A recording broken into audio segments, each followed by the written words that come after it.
All right, so I got the spray gun out here and I am doing water-based stain.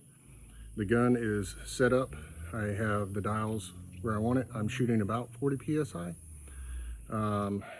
And so far, I don't know if you can see it.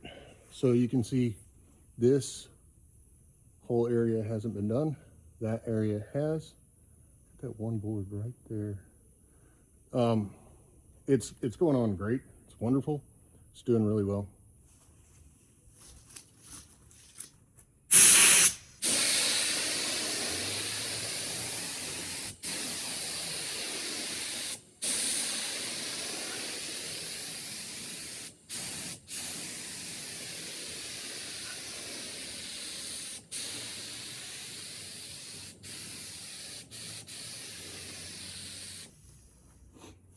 If you heard me lose some air pressure there, I turned off the pump so you could hear me on the video.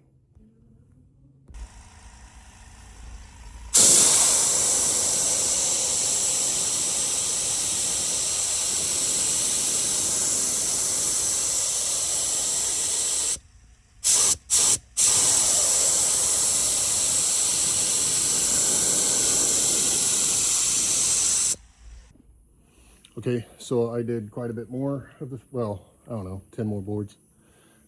Still loving it. The adjustments are so easy. It's really great. This is a really well-made gun. I do a lot of cabinets. I just happened to be needing to do this project, so I figured I'd try it out with this. And I'm using the 1.3 head, probably a little small for stain, but I do have it diluted. It's great. I like it.